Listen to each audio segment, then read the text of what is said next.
ஆயுர்வேதம் ஒரு பொக்கிஷம், நம் ஆயுள் நீட்டக்கும் அற்புதம்.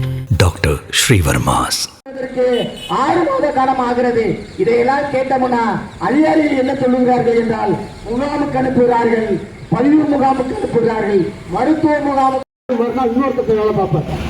அப்ப ஒரு அமைப்பு சாரா தொழிலாளி இல்ல இவருடைய பாதுகாப்புக்கு இவங்களுக்கு தான் வாழ்க்கைக்கான உத்தரவாதம் அதிகமாக தேவைப்படுது. வறுமை என்பது மழை கட்டிட தொழிலாளர் சங்கம், கட்டிட தொழிலாளர் சங்கம் வாழ்க வாழ்க.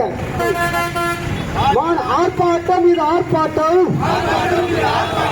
மாநில தழுவிய ஆர்ப்பாட்டம்,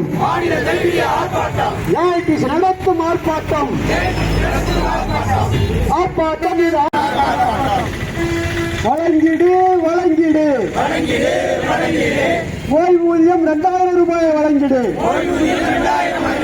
உயர்த்திடு உயர்த்திடு, 1000 உயர்த்திடு,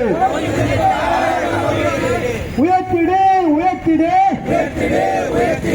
ஓய்வூதியத்தை 6000 உயர்த்திடு, நலவாரியங்களை செயல்பட அனுமதித்திடு. தமிழ்நாடு ஏஐடிசி கட்டட தொழிலாளராக முடக்காதே,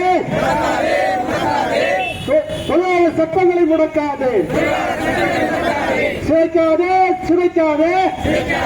என்னுடைய மாவட்ட செயலாளர் அருமை தோழர் புலிகேசி அவர்களே,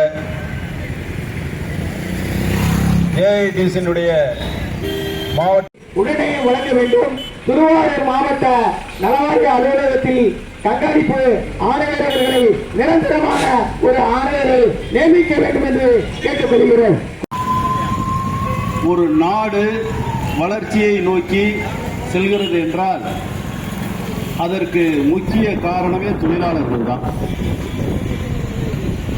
இப்ப நம்ம நின்றுட்டு இருக்கிற இந்த ரயில்வே நிலையத்தினுடைய இந்த முகப்பு இதை பார்க்கும்போது திருவாரூர் ஒரு வளர்ச்சியை நோக்கி சென்று கொண்டிருக்கிறது.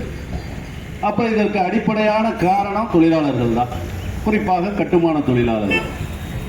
அதே போல நம்முடைய திருவாரூர் நகர பேருந்து இப்போ போய் பார்த்தோம்னா ஒரு வளர்ச்சியை நோக்கி திருவாரூர் சென்று இருக்கு.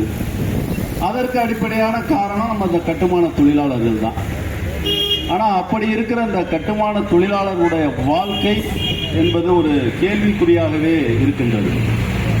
ஒரு குறைந்தபட்ச கோரிக்கை ஓய்வூதியம் 2000 வாரிய அறிவிப்பு முடிவுதான்.